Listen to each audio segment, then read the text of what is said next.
اعوذ باللہ من الشیطان الرجیم بسم اللہ الرحمن الرحیم وَلِسُلَيْمَانَ الرِّيحَ غُدُوُّهَا شَهْرٌ وَرَوَاحُهَا شَهْرٌ وَأَسَلْنَا لَهُ عَيْنَ الْقِطْرِ وَمِنَ الْجِنِّ مَنْ يَعْمَلُ بَيْنَ يَدَيْهِ بِإِذْنِ رَبِّهِ وَمَنْ يَزِغْ مِنْهُمْ عَنْ أَمْرِنَا نُذِقْهُ مِنْ عَذَابِ السَّعِيرِ صدق اللہ العظیم۔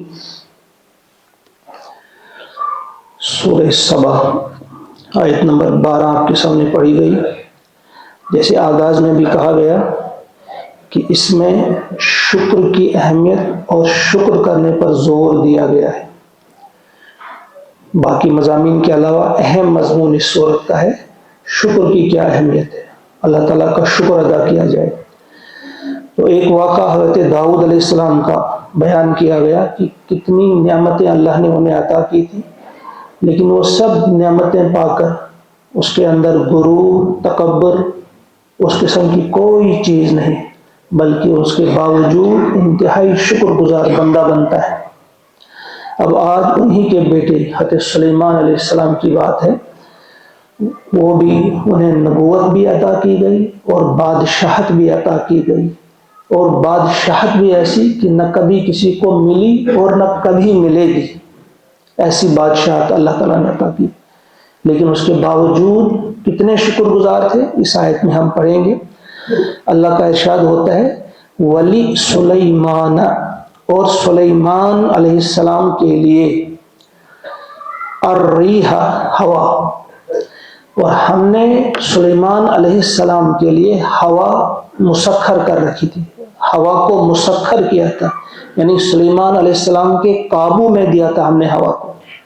غدوُّهَا شَهْرٌ، صبح کا اس کا چلنا 1 مہینے کی مسافت تک کا، وَرَوَاحُهَا، اور اس کی شام کی منزل اور شام کا چلنا شہر، 1 ماہ کی مسافت۔ یعنی اللہ تعالیٰ نے اس قسم کا معجزہ عطا کیا تھا سلیمان علیہ السلام کو کہ ہوا پر اسے قدرت تھی۔ صبح کے وقت وہ چلتے، اپنے اس تخت پہ بیٹھتے، اس کے اعیان سلطنت جو تھے وہ بھی اور کچھ لشکر بھی، اس کے بعد وہ حکم کرتے ہوا کو۔ تو اتنا صبح کے وقت وہ چل سکتے تھے جتنا کہ ایک تیز رفتار گھوڑ سوار 1 مہینے میں سفر کر سکتا، اتنا وہ صبح کے وقت میں کرتے۔ جب اسے اپنی یہ وسیع سلطنت اللہ تعالیٰ نے عطا کی تھی، دورے پر جانا ہوتا تو صبح کے وقت جاتے، اتنا سفر کرتے وہ صبح کے وقت جتنا 1 مہینے میں عام سوار سفر کر سکتا ہے۔ اور پھر اسی طرح سے وَرَوَاحُهَا شَهْرٌ، اور جب لوٹتے شام کے وقت بھی 1 مہینے کا سفر، گویا 1 دن میں وہ اتنا سفر کرتے تھے جتنا ایک گھوڑ سوار 2 مہینے میں کر سکتا۔ یہ اللہ تعالیٰ نے عطا کیا تھا سلیمان علیہ السلام کو۔ وَأَسَلْنَا، اور ہم نے بہایا لہو، اس کے لیے عَيْنَ الْقِطْرِ، قطر پگھلے ہوئے تانبے کو کہا جاتا ہے۔ قطر عربی میں کہیں گے کاپر، اردو انگریزی میں کہیں گے تانبا کہتے ہیں۔ ایسے نحاس جو عام طور پہ عربی میں استعمال ہوتا ہے کاپر کے لیے یا اس تانبے کے لیے، وہ نحاس ہے، لیکن قطر بھی تانبے کو کہا جاتا ہے اور پگھلے ہوئے تانبے کو بھی کہا جاتا ہے۔ تو فرمایا ہم نے اس کے لیے تانبے کا چشمہ بہایا۔ اب مفسرین کی یہاں 2 رائے ہیں۔ کچھ کہتے ہیں کہ یمن میں ایک چشمہ تھا، جس طرح سے آپ دیکھتے ہیں کہیں آگ کا دریا بہہ رہا ہے، اس طرح سے وہاں جو ہاٹ واٹر پولز ہیں اس قسم کا ایک چشمہ تھا تانبے کا، وہ بہتا تھا۔ اور کچھ مفسرین نے کہا ہے کہ اصل میں جس طرح داؤد علیہ السلام کے لیے لوہے کو نرم کیا گیا تھا، اس سے مراد تھا کہ فن عطا کیا تھا ہم نے داؤد کو لوہے کو نرم کرنے کا، لوہے سے زرہیں بنانے کا۔ اس طرح سے اس کا ایک معنی یہ بھی ہے کہ وہ تانبے سے مختلف چیزیں بناتے تھے، تانبے سے چیزیں بنانے کا فن ہم نے سلیمان علیہ السلام کو عطا کیا۔ یہ بھی صحیح ہے، اور وہ بھی بہت سارے مفسرین نے لکھا ہے کہ ان کے لیے تانبے کا چشمہ ہی ہم نے بنایا تھا۔ وہ چشمہ نکلتا تھا، یمن میں تھا وہ چشمہ کہا جاتا ہے. تو یہ دونوں ہیں کیونکہ یہ ایک معجزہ ہے. معجزہ کہتے ہیں ایسی چیز کو جو عام طور پہ امپاسبل ہو، اسی کو معجزہ کہتے ہیں، عاجز کر دینے والی چیز. اب یہ سلیمان علیہ السلام کے لیے ایک تو ہوا مسخر، پھر دوسری چیز تانبے کا وہ چشمہ اس کے لیے، اور تیسری چیز وَمِنَ الْجِنِّ، اور جنوں میں سے کچھ اس کے تابع ہم نے کر دیے تھے. وَمِنَ الْجِنِّ مَن يَعْمَلُ، جو کام کرتے تھے بَيْنَ يَدَيْهِ اس کے سامنے، بِإِذْنِ رَبِّهِ اپنے رب کے حکم سے.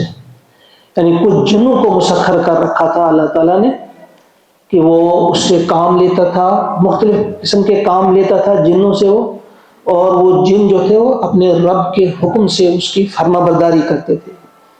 وَمَن يَزِغْ، اور اگر کوئی کجی کرے، اگر کوئی جن نافرمانی کرتا، منہم ان میں سے، ان امرنا ہمارے حکم کی، نُزِغْهُ تو ہم چکھاتے اسے مزہ، من عذاب السعیر دوزخ کے عذاب کا یا آگ کے عذاب کا.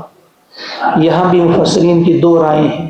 ایک یہ کہ ان کے لیے جہنم ہوگی، آخرت میں ان کو اس کی سزا ملے گی جس نے سلیمان کی نافرمانی کی. لیکن کچھ مفسرین نے کہا ایسا نہیں ہے، بلکہ اسی وقت اللہ تعالیٰ نے ایک فرشتہ ساتھ لگا دیا تھا کہ جو سلیمان علیہ السلام کی نافرمانی کرتا وہ آگ کا ایک کوڑا اسے برساتا اور وہ بھسم ہو کر رہ جاتا، وہ جل کر راکھ بن جاتا جب بھی کوئی جن نافرمانی کرتا. اور یہ معنی بھی ہمیں بتا رہے ہیں، قرآن کے الفاظ بتا رہے ہیں کہ ساتھ ہی ساتھ ان کو سزا بھی دی جاتی. وَمَن يَزِغْ مِنْهُمْ عَنْ أَمْرِنَا، ان میں سے، ان جنوں میں سے جو بھی ہمارے حکم کی نافرمانی کرتا، نُزِغْهُ مِنْ عَذَابِ السَّعِيرِ تو ہم اسے مزہ چکھاتے آگ کے عذاب کا، یعنی آگ کا کوڑا اس پہ برسایا جاتا. تو یہ جو جن تھے کیا کرتے تھے؟ یعملون لہ، یہ بناتے تھے اس کے لیے، سلیمان علیہ السلام کے لیے، ما یشاء جو وہ چاہتا تھا، من محاریب جیسے بڑی بڑی عمارتیں، قلعے بڑے بڑے مضبوط اونچے قلعے، ان کو محاریب کہا جاتا ہے. ان کے لیے اس سینس میں محاریب کہا گیا ہے کہ ایسی عمارتیں جن کو چھوڑنے کے لیے انسان تیار نہ ہو، مر مٹے گا لیکن اس کو چھوڑے گا نہیں. اونچی عمارت، ان کے لیے اونچی عمارتیں، مضبوط عمارتیں بناتے، وہ تماثیل اور تصویریں بناتے اس کے لیے. تو یہاں سے کچھ لوگوں نے کہا کہ تصویر بنانا پھر جائز ہے اگر سلیمان علیہ السلام بناتے. تو مفسرین میں سے ایک گروہ ہے، انہوں نے کہا کہ نہیں، سلیمان علیہ السلام کے وقت میں جائز تھا، لیکن یہ بھی درست نہیں، کیونکہ موسیٰ علیہ السلام سے لے کر عیسیٰ علیہ السلام تک جتنے بھی انبیاء آئے ان کی شریعت وہی رہی جو موسیٰ علیہ السلام کی شریعت تھی. انہیں الگ سے شریعت نہیں دی، یہ سب جانتے ہیں. تو موسیٰ علیہ السلام کی شریعت میں بھی جاندار حیوان یا انسان وغیرہ کی تصویریں بنانا حرام تھا. تو لہذا سلیمان علیہ السلام کیوں بناتے؟ تو یہ تصویریں بناتے تھے، مگر کس چیز کی؟ پھولوں کی، پتوں کی، خوبصورت سینریز کی، دریاؤں کی، جھرنوں کی، آبشاروں کی، پہاڑوں کی، ان چیزوں کی وہ تصویریں بناتے تھے، انسانوں یا حیوانوں کی نہیں. تو یہ ان کے لیے کیا کرتے تھے جنات؟ ایک تو اونچی اونچی عمارتیں بناتے اور تصویریں بناتے، وجفان اور لگن، بڑے بڑے برتن، کل جواب ہاؤس جیسے بڑے بڑے لشکروں کے لیے وہ تیار کرتے تھے. ان میں کھانا بہت بھاری بھرکم ہوتے تھے، وہ جن کو لگن کہا جاتا ہے، ہاؤس جیسے لگن ان کے لیے وہ بناتے تھے. وقدور الراسیات، اور قدور دیگیں، راسیات جو اپنی جگہ سے نہ ہٹ سکیں، بہت بڑی بڑی دیگیں جن کو ہٹانا مشکل ہو، ایک ہی بار ان کو رکھا گیا ہو کہیں. جس طرح آج بھی ہم دیکھتے ہیں اجمیر شریف میں جو بڑی دیگ ہے، بہت بڑی دیگ، کس طرح سے اس میں کھانا بنایا جاتا ہے، کس طرح سے نکالا جاتا ہے بارہ. تو اس قسم کی بڑی بڑی دیگیں بنائی، وہ بناتے تھے جن، کن کے لیے؟ حضرت سلیمان علیہ السلام کے لیے. اعملوا، عمل کرو، آل داؤد، اے آل داؤد، شکرن، شکر کے طریقے پہ، شکر بجا لا کر عمل کرو. یہ سب چیزیں، یعنی جس طرح سے داؤد علیہ السلام نے سب کچھ پا کر شکر کیا، جیسا تم داؤد کے گھر والے ہو، یعنی سلیمان اور باقی ان کے خاندان والے، کہ سب ان چیزوں کو جو ہم نے تمہیں عطا کیے ہیں، ان تمام نعمتوں کو سمجھ کر دل میں بٹھا کر تم بھی شکر کرنے والے بنو۔ وہ قلیل، اور بہت ہی کم ہیں، من عبادی، ہمارے بندے، الشکور، جو شکر گزار ہیں۔ اب اس آیت کا آخری ٹکڑا جو ہے اس میں یہ کیا کہا گیا؟ وَقَلِيلٌ مِّنْ عِبَادِيَ الشُّكُورُ، میرے بندوں میں بہت کم ایسے ہیں، قلیل ہیں جو شکر گزار ہیں۔ اب ان میں ہم سب کے لیے دعوت ہے، دعوت فکر، کہ ہم میں سے ہر شخص دیکھے کیا ہم شکر گزار ہیں۔ ہم کہیں گے ہمارے پاس وہ نعمتیں نہیں جو داؤد علیہ السلام کو ملی، سلیمان علیہ السلام کو ملی، لیکن وہ تو الگ سے ان کی ایک پہچان ہم کو سمجھانے کے لیے اتنا پا کر بھی شکر گزار تھے۔ ہمیں تھوڑا بھی ملتا ہے ہم تکبر میں مبتلا ہو جاتے ہیں، ہمیں سمجھانے کے لیے۔ اگر ہمیں کہا گیا کہ ہم اگر دیکھیں گے اپنے آس پاس کتنی نعمتیں ہم اللہ تعالیٰ نے عطا کی ہیں، اوپر سے برس رہی ہیں، زمین سے اتر رہی ہیں، ہمارے دائیں ہمارے بائیں آگے پیچھے کتنی نعمتوں سے نوازا ہے اللہ نے ہم کو۔ اگر ہم تھوڑا غور و فکر کریں، اور اللہ کا یہ ارشاد وَإِن تَعُدُّوا نِعْمَتَ اللَّهِ لَا تُحْصُوهَا، اگر تم اللہ کی نعمتوں کو گننا چاہو، کاؤنٹ کرنا چاہو، ہرگز نہیں گن سکو گے۔ آپ ضرور مطالعہ کرنا فی ظلال القرآن، جو ہے سید قطب علیہ الرحمہ کی تفسیر، اس آیت کی تفسیر میں انہوں نے لکھا ہے، اپنے دو واقعات لکھے ہیں۔ کہا ہم بیٹھے ہوئے تھے، ہمارے ساتھی بیٹھے ہوئے تھے، ایک بلی آتی ہے، وہ ہمارے آگے پیچھے چلتی ہے، ادھر ادھر چلتی ہے، میاؤں میاؤں کرتی ہے۔ اچانک ہمارے دل میں خیال آ گیا کہ شاید یہ پیاسی ہے، اس کو پیاس لگی ہے۔ کہا ہم اٹھے، ہم نے اس کو جب پانی پلایا تو بہت زیادہ پیاسی تھی، اس نے بہت پانی پیا۔ کہا اس وقت ہم نے سوچا، پھر ہم بیٹھ کر سوچنے لگے کہ دیکھو یہ اللہ تعالیٰ نے جو ہمیں زبان عطا کی ہے، جو بولنے کی طاقت جو ہمیں عطا کی ہے، کتنی بڑی نعمت ہے اللہ کی۔ ہم نے کبھی اس پر غور نہیں کیا، ورنہ ہم کچھ چاہتے بول ہی نہیں پاتے، کون سمجھتا ہماری وہ زبان؟ تو یہ بہت بڑی نعمت ہے۔ ایک تو اس کا تذکرہ کیا انہوں نے، اور دوسرا تذکرہ کیا ہے سید قطب نے علیہ الرحمہ۔ وہ جیل میں تھے، کہتا جیل میں ہم ایک طویل عرصے تک رہے اور سورج کو دیکھنا ہمیں نصیب نہیں ہوا۔ کہا ایک جگہ سے تھوڑی سی لائٹ آتی تھی، 1 پیسے کے برابر دھوپ اندر آتی تھی۔ اب اس پر کیا پیسہ تھا آپ سمجھو، ہم سمجھیں گے یہی جو ہمارے آج 50 پیسے، اس کو سامنے رکھ کر کہ اتنی لائٹ اندر آتی تھی، اتنی دھوپ آتی تھی، تو ہم کیا کرتے تھے؟ کہا ہم جاتے تھے، پہلے اپنا چہرہ اس کے سامنے رکھتے، پھر ہاتھ، دوسرا ہاتھ، پیر، اپنی پیٹھ، پھر میں ہٹتا تو دوسرا ہمارا ساتھی، پھر تیسرا ساتھی، کہ ہم باری باری اس اتنی سی دھوپ سے جو تھوڑے سے اس سراغ سے آتی تھی، اس دھوپ سے ہم فائدہ اٹھاتے تھے۔ اس وقت ہم سمجھتے تھے کہ یہ دھوپ جو ہے یہ کتنی بڑی نعمت ہے۔ پھر وہ کہتے ہیں جب ہم باہر آ گئے، جس دن آزاد ہو گئے ہم جیل سے، جب باہر آ گئے تو دھوپ میں جا کر ہماری خوشی کا کیا اندازہ تھا ہم یہ سوچ نہیں سکتے تھے۔ ہمارے چہرے بول رہے تھے، میرے ساتھیوں کے چہرے بتا رہے تھے وہ کتنے خوش ہیں کہ یہی سورج یہ تو روزانہ چمکتا ہے، ہمیں فری میں کوئی پیسہ ہمیں دینا نہیں پڑتا، یہ کتنی بڑی نعمت ہے جو اللہ تعالیٰ نے ہمیں دی ہے۔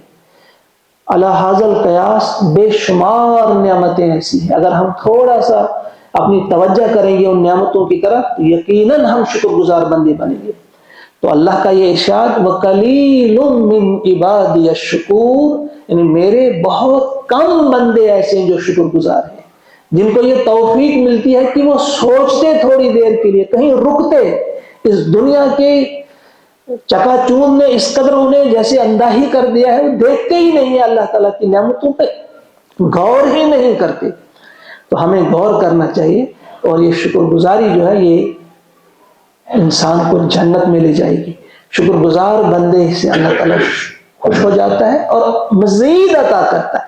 وعدہ ہے اللہ کا لَإِن شَكَرْتُمْ لَأَزِيدَنَّكُمْ، اگر تم شکر کرو گے میں تمہیں اور دوں گا، جو میں نے دیا ہے اور دوں گا، اور نعمتیں تمہیں عطا کروں گا۔